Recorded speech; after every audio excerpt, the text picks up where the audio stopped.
Los que la conocen dicen que es una trabajadora incansable, una luchadora de carácter sociable y abierto y que en su día a día, intenta dar lo mejor de sí misma. Es una mujer orquesta, madre y trabajadora, que no solo cuida de su familia, sino también podríamos decir de casi 2,5 millones de castellano-leoneses. ¿Se les ocurre cómo afronta su día a día esta mujer dentro y fuera de su casa? Hoy en nuestro primer programa de Importando Talento queremos descubrir quién es la consejera de Hacienda de Castilla y León, quien es Pilar del Olmo. Muy buenas tardes y bienvenida, doña Pilar. Buenas tardes, muchas gracias.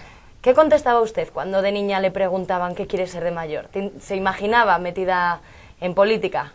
Pues no, la verdad es que no. Yo creo que es una pregunta que cuando te hacen de niño siempre uno quiere ser astronauta, quiere ser pintor, pero es difícil imaginarse que un niño le diga quiere ser político. Bueno, hay algunos que dicen hasta que quieren ser presidentes del gobierno, nunca se sabe. Bueno, es una gran ambición ser presidente del gobierno, pero la verdad es que a mí de niña esas cosas no se me ocurrían.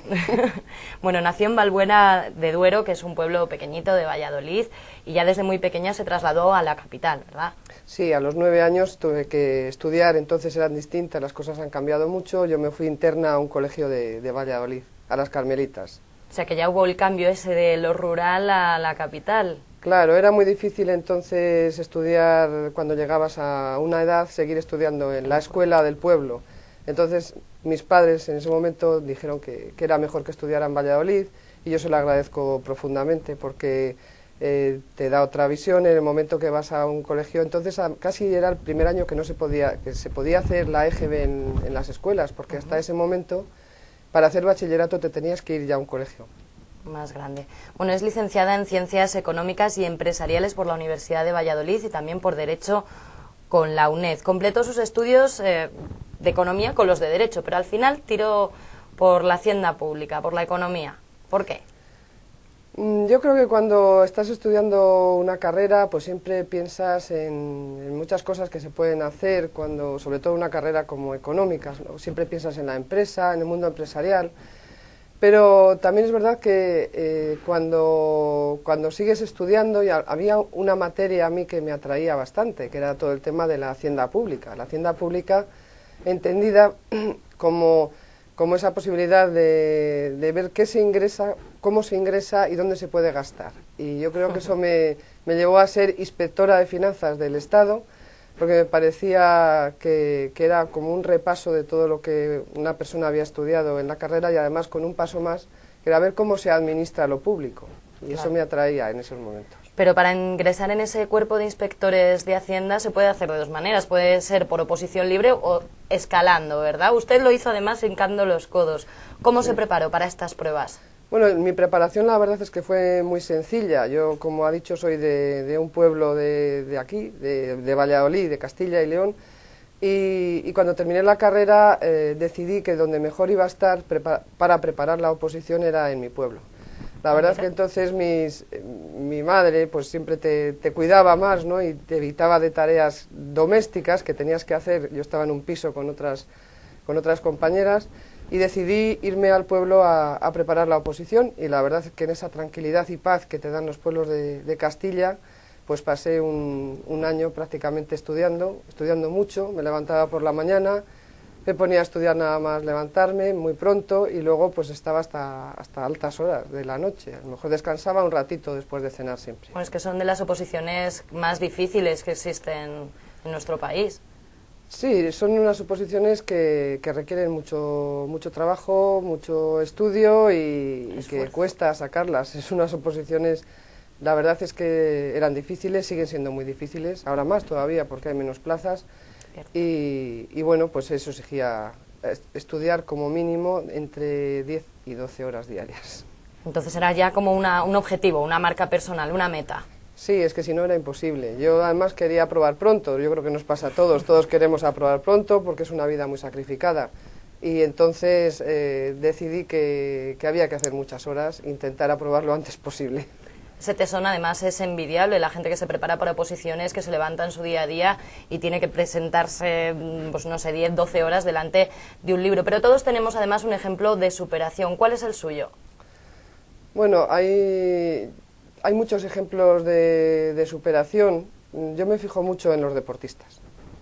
y me fijo mucho en esas personas que empiezan con todos, hombre, para ser deportista de élite desde luego se necesita tener unas cualidades innatas, ¿no? Pero luego ves como, me fijo por ejemplo Rafa Nadal, que empezó su trayectoria muy jovencito. Yo recuerdo que una vez hasta le di un premio en Valladolid cuando era apenas un crío, y cómo se ha ido superando y ahora se ha convertido en el número 1 del mundo. Yo creo que es un ejemplo de superación, pero es verdad que partiendo de cualidades, pero hay muchos ejemplos. La vida te enseña cada día de personas normales que cómo se han superado ante una eventualidad, un accidente de tráfico, y cómo ves cómo se superan. Eso desde luego te da mucha... Hombre, Rafa Nadal no deja de ser un chaval normal, por mucho que tenga esas capacidades innatas, físicas, y se haya desarrollado su talento, en este caso, en el área deportiva. Efectivamente, yo creo que es un ejemplo de talento, de sencillez y de persona con mucho sentido común, y además tiene que ser una persona que se ha superado mucho todos sus momentos de dificultad, de su lesión, y desde luego para mí es una de las personas que son referentes ahora mismo en España. ¿Y en política? ¿A quién admiramos en política? Bueno, yo admiro, por una cuestión totalmente personal, yo admiro al presidente de la Junta de Castilla y León, a Juan Vicente Herrera. También es un ejemplo de superación. Y le admiro porque es el político más cercano que le conozco. También conozco a otros políticos, he conocido a presidentes del gobierno, he conocido a presidentes de muchas comunidades autónomas, he conocido al propio presidente de la Comisión Europea, pero yo me quedo con el presidente de la Junta de Castilla y León. Me parece también que es un ejemplo de superación, un ejemplo de ilusión y de ánimo, y desde luego me quedo con su persona. Bueno, además, antes de llegar a ser consejera, de estar tan de cerca con el presidente Juan Vicente Herrera, desempeñó también diversos puestos en la agencia tributaria, pero no solo en Castilla y León, también fuera de nuestras fronteras regionales.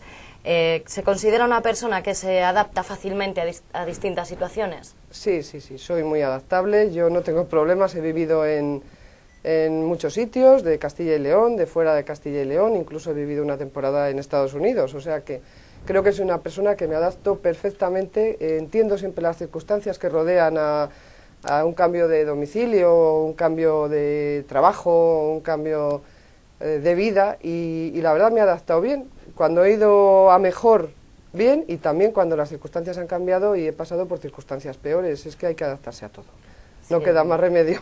Y más con los tiempos que vienen. Bueno, ¿cómo se ve Castilla y León desde fuera? Porque, como nos decía, ha vivido fuera de... Sí. Bueno, pues Castilla y León es una comunidad que se identifica mucho con el patrimonio histórico.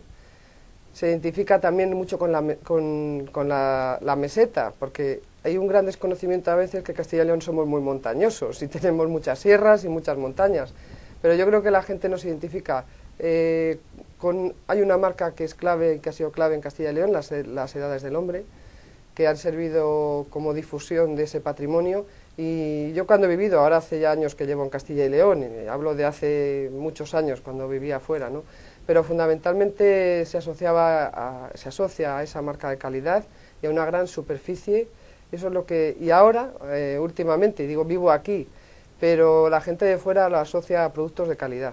Y eso es muy importante. O sea, que somos una comunidad atractiva, diríamos. Somos una comunidad atractiva. Yo no siempre lo he pensado y siempre sigo pensando que somos una comunidad muy importante en España. Somos aproximadamente entre más de un 5% de la población y también más de un 5% del Producto Interior Bruto. Pero es que nos coloca como la quinta, sexta comunidad autónoma en España, tanto por población como por riqueza.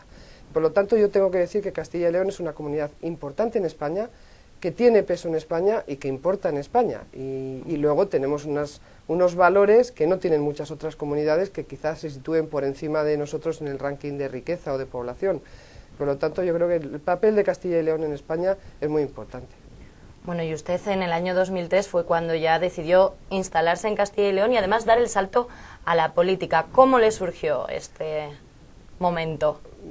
Pues yo creo que son esas casualidades de la vida, que una está en el sitio oportuno y en el momento justo, porque yo entonces era la delegada regional de la agencia tributaria en Castilla y León, y entonces surgió la política por una llamada del presidente actual de la Junta de Castilla y León, Una llamada porque yo creo que quería a alguien que tuviera experiencia en materia de Hacienda. No nos conocíamos, la verdad, personalmente, y fue eso, una llamada por teléfono y una entrevista lo que determinó mi pase, en definitiva, a la vida política. Pero llegó con muchas ganas, porque en el momento en que aceptó ese cargo dijo que iba a emplearse con todo su esfuerzo y para ir mejorando día a día. ¿Cómo lo lleva? ¿Cómo afronta sus responsabilidades en esa cotidianidad? Bueno,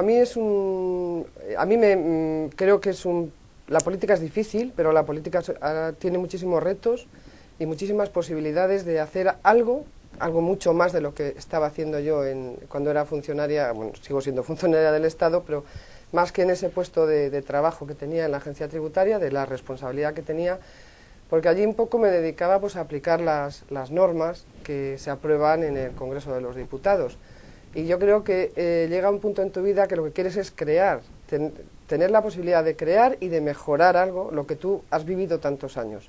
Entonces esa posibilidad para mí me parecía ilusionante y un reto fantástico que todos los días, cada uno de los días que me levanto y voy a trabajar, me lo planteo. Pero no podemos olvidar además que representa un partido político, como bien decías.